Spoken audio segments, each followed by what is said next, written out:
ចាជំរាបសួរពុកម៉ែបងប្អូនទាំងអស់គ្នាថ្ងៃនេះក៏ចង់ហូបមិនដុត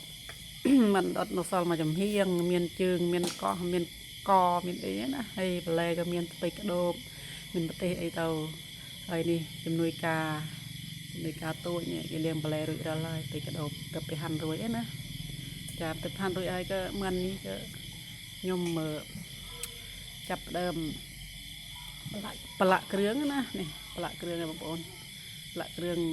មានលក្ខីដេញលក្ខរួយអីទៅរត់ឌីពេញខ្យងជីងណាដាក់ទៅចាដាក់ទៅឆ្ងាញ់ណាហើយបន្ទាប់ពីប្រឡាក់គ្រឿងអីរួចហើយក៏ស្ពៃក្តោបនេះគេយើងយកមករៀបនឹងឆ្នាំងនេះតែខាងក្រោមត្រឹបលក្ខរួយអីទៅហើយដាក់បន្លែមកស្ពៃក្តោបមួយដុំនេះហូបអត់ចង់អស់ទេណាមកប្រទេសបងប្អូនធំមែនទែនមកដុំនេះ5000ជាងណា5500រៀលតែไปដាក់ពេកដល់ហើយក៏គិតថែមគ្រឿងទៅមានជែងតិចទៅចាជែងឲ្យរត់ឌីណាដាក់មុខបន្តិចទៅហើយផ្ទះខ្ញុំអត់ហូបស្ករសទេដោយសារ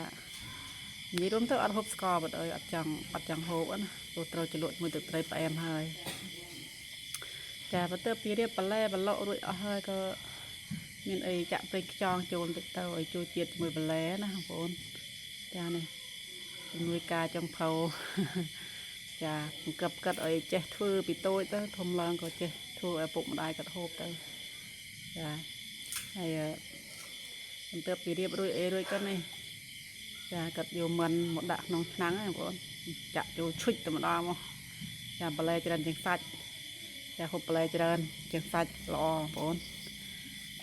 មិនតែមកចំហៀងទេតែបានមួយឆ្នាំងអ៊ឺហ្នឹងដោយសារបន្លែច្រើនណាចារៀបដាក់ទៅរៀបមើលឲ្យស្អាតឲ្យមានរបៀបទៅនេះបងប្អូនហើយវាមិនអីទេអត់មិនស្រួលទេហើយនិយាយពីគ្រឿងផ្សំនេះគឺដូចនិយាយមិញឯងមានតិចតួចទេតែបន្ទាប់ពីដាក់គ្រឿងរួចហើយក៏នោះទៅយកកណ្ដូបឆ្នាំងមកគ្របហើយទៀតមកដល់ហើយយកកណ្ដូបឆ្នាំងមកចាគ្រប់ភ្លឹបមកណែគ្រប់ឲ្យជិតមកហើយយើងយកទៅដាក់លើចង្ក្រានអស់តែអត់ប្រើគៀសទេដោយសារឆ្នាំងធំពេកដាក់គៀសទៅវាចុះច្រើនហើយមិនទាំងស្វិតបន្តិចដែរណែចាអស់ណែចាដកត្រែងចាបងប្អូនអើយនេះដាក់ចូលមកដាំវាទៅចំអិនវាទៅចាចំអិនទៅបងប្អូនមានអីទេនេះតែមួយឆ្នាំងមកផ្ទះគ្នាតែ5នាក់ទេតែមកហូបវិញមួយឆ្នាំងធំចានេះជំនួយការទៅអាចអ្នកជួយហើយនេះហើយខាងនេះគឺខាងបុកទឹកត្រីកោះកុងនេះចាបុកត្រីកោះកុងនិយាយទៅក្មេងនៅមិញគឺខ្ញុំបរៀនឲ្យធ្វើម្ហូបពេលល្ងាចជួយគ្នាណាចាធ្វើត្រីកោះកុងអីរួចហើយក៏ខ្ញុំចាប់ដើមប្រែមិននេះមិនយើងឃើញតែឆ្អិនមកចំហៀងហើយនៅចំហៀងទៀតក៏ប្រែទៅត្រឡប់ទៅមកទៅឲ្យវាឆ្អិនល្អណាតំណាត់ពេកក្តោបវាឆ្អិនមុនសាច់ហើយយើងដុសពេកក្តោបទុកហើយបន្ទាប់ពីប្រែទៅឆ្អិនហើយអីហើយក៏យើងដុសដាក់ថាសបងប្អូននេះបានមកថាសទៅចាមកថាសនេះហូបមកឆ្អែតមកប្រទេសចាហើយនេះទឹកត្រីកោះកុងឡើងតំណងបងប្អូនអើយតំណងមែនទេណាចាបន្ទាប់ពីបានប៉ុណ្ណេះហើយក៏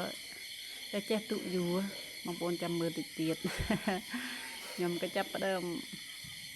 បង្ហាញនេះបានមកថានៅមុខផ្ទះណែចាមានអីមហូបទៅប៉ុណ្ណេះឯងហើយបង្ហាញបងប្អូនតិចក៏នេះហូបទៅជើងមិនមួយដាក់ណាណៃđóអស់កលាំងដែរណាមានអីទេបងប្អូនអស់នេះមិនតែប៉ុណ្ណេះឯងហើយអរគុណសម្រាប់ការទស្សនាវីដេអូរបស់ខ្ញុំតាំងពីដើមរហូតដល់ចប់យើងនឹងជួបគ្នានៅវីដេអូបន្តទៀតចាអរគុណច្រើនបងប្អូនអស់គ្នា